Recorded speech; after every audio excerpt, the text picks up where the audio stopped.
This is MMA Math. How are you, Joe? I'm good. All right, in today's episode, we take a closer look at a fight schedule for this coming weekend.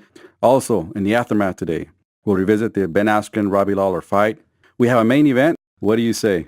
Yeah, Justin Gaethje versus Edson Barbosa. That's going to be an exciting fight. I'm interested, and it's a hard one to call.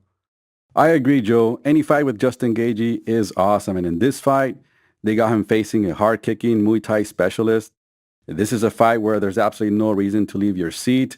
It will most likely be fireworks from the beginning, and it's not going to stop until someone gets stopped or the horn is blown. Now, for this one, Joe, we're going to Philly here in the States. Justin will make his way from the home in Mile High, Colorado, and Edson will make his way from the lowlands of Florida. All right, Joe, let's begin with the number 6 ranked Edson Barbosa. What kind of mindset he's coming into this fight with? Yeah, he definitely got the mindset of, this is the must win for sure. I don't know if this could help his cause for another run to the title. He needs to stack up some more wins. But for sure, he's probably got some doubt creeping in his mind, Out of his last, 3 fights, he's had 2 losses. So it's definitely a must win for sure. But I think he's pretty confident going into this fight. He just needs to start a streak. So I think this is going to be a tough fight. I think he knows that in his mind. Now let's look at the highlight, Justin Gaethje, and what a highlight he is, Joe. This guy is never in a boring fight. He has an exciting style. He's aggressive. And as he proved in the James Vick fight, he's no Homer Simpson. This guy can fight. It just happens to be, Joe, that he believes he can outpunch you and eventually put you away.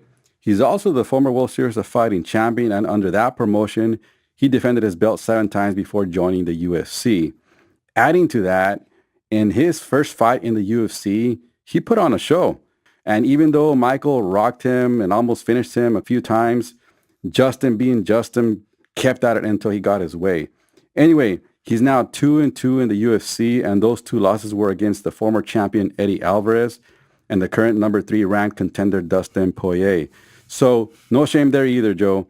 Regardless, he's coming off a win where prior to, people were starting to doubt him. Is this the start of a run for the belt? Yeah, I think he's in, the same boat as Edson. It's definitely a must win, especially if they want to make another run, for the belt. I think both guys definitely need a win here, to get on a good streak. Both guys, like you said, coming off some wins, but they need to build some momentum. Let's take a look at the numbers, Joe, because unlike last week's fight between Thompson and Pettis, we have an even fight here. These guys are both genuine 155ers. They are at the same height, and they are both in their early 30s. The only discrepancy in the numbers is in the reach, as Edson has a 3-inch reach advantage, but that's about it. In fact, even their records are similar. Justin has logged in 19 wins, and Edson has 20. So, Joe, since these 2 guys are evenly matched in terms of size, the question then is, how rare is this? How do you prepare for a fight where that other person has the same build, that is the same in size as you? Does that make the fight count more difficult or easier? I don't think it really, obviously the size is not going to matter going into this one. This fight's all about strategy, I think, just about implementing the game plan and the right strategies and being able to, make sure your strategy is the successful one that night. So I think, that's basically what their camp's going to be about, trying to implement their strategies and their techniques in this fight. That's the focus here. You don't really have to worry about weight or size difference.